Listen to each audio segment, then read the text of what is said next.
Good day, friends. Milo here, and today I'm going to be talking about Syberia the World Before. Syberia the World Before is the fourth season in the Syberia franchise.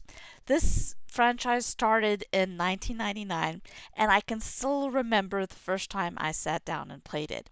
It is a point and click adventure based game, and it was the first of its kind that I ever played, and I was hooked. I absolutely love point and click adventures, although I don't get to play them all that often because I'm mostly an MMO kind of girl. I'm going to dive into the pros and the cons of Syberia the World Before and share with you just a couple of my thoughts about how I experienced it as I was playing through this 13-hour experience. First, world building. I absolutely thought that the graphics of the world was stunning and amazing.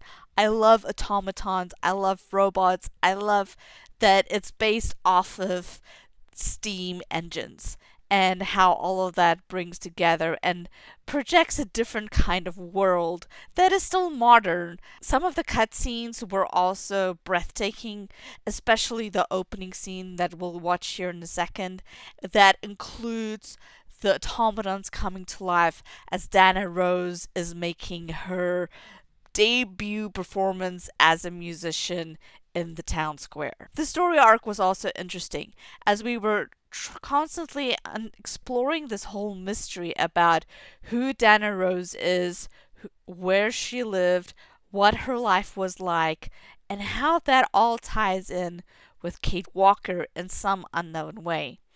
The swapping back and forth between Dana Rose and Kate Walker was very natural, and it was done with intentional design, which made it very feel seamlessly. Also, the fact that Oscar comes back as a hedgehog was hilarious. Oscar is an automaton, and he's like the comic relief sidekick to Kite Walker that we've come to enjoy and appreciate in the whole Syberia series. Kate Walker also goes through a definite character development arc. She starts in a really dark place, and then as she explores the history with Dana Rose, she learns more about herself, her past, who she is, and that helps her come to grips with where she is in life and what her own hopes and dreams and desires are. So the story development was really good, and if you're into stories primarily for in games, then you will absolutely love Syberia the World Before. The pacing of the story was also great. Even though it took me 13 hours, I like to take my sweet time exploring the world, doing off quests, and just in seeing everything and experiencing it all. You could probably finish it in about 9 hours if you were really pushing it, but I like to take my time. And the pacing was great because it was a good balance between the storytelling mode and all of the puzzles that you needed to solve.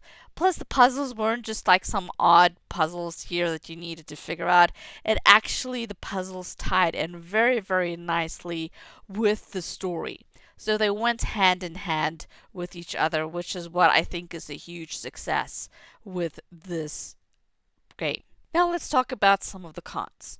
The biggest con for me, since I am more of an MMO girl, is just the lack of being able to explore the world of Syberia.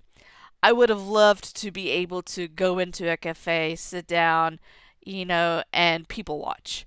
Or maybe go explore a different area and be a little bit more free to roam around and interact with other NPCs as opposed to just having a very serial line story experience.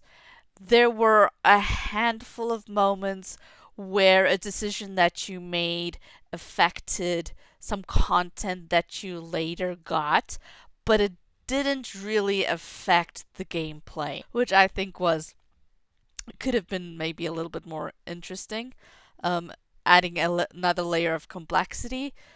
If it was a little bit more of a choose your own adventure outcome versus a very serial storyline. The next thing I found a little bit annoying was just moving through the world. With a point and click mechanism, the delay was sometimes odd. For example, you couldn't just walk up steps, it would cut to a cutscene to make you walk up a set of steps. And then you were supposed to be able to double click to make the character move faster, but that wasn't always the case. You could double click and they would just continue walking. And yeah, so all of that made the movement through the world a bit clunky. I think that it would have been better executed if you could have maybe used the WASD keys to move around as opposed to only being able to point and click to where you wanted to go. That also meant that sometimes I ended up in bushes or in places that I didn't really want to be because I wasn't able to correctly navigate the environment. Oh, and there was this one time that Oscar broke the game for me. In one of the scenes with Oscar, you're supposed to climb up this gutter, but then he gets stuck and he needs help, and and you cut back to Kate, but then the cuts it just didn't work right, and I was stuck. There was just nothing I could do to move forward.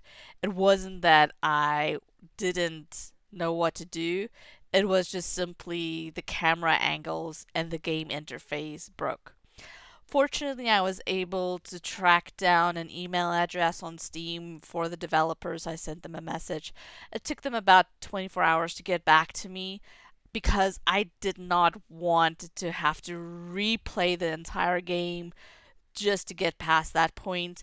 They have a very clunky way to reset to a previous saved spot where you actually have to go into the file directory and pick a previous save point, rename it, and then load the game back up, and it'll reload it up for you at a previous save point. I think that it would have been super easy for them to create an interface like that in the game itself to where you could just point and click and upload a previous saved version as opposed to either making the player play everything through it just because of a hiccup or having to do the whole communication to try and do it. I think that one small tweak would make it a lot better. So overall, I give this game an 8 out of 10. I really enjoyed the story, but I wouldn't play it twice. It was great to go through it once, but there's just not enough entertainment value there to make me want to play it a second and a third and a fourth time. So it lacks in that. And then the other point is it broke. So those are 2 points that I deducted. Otherwise, I would have gotten a 10 out of 10. Now, if you liked this first look at a game, please go ahead and hit the like button down below to let me know that you'd like me to make some more of these. Thanks for watching.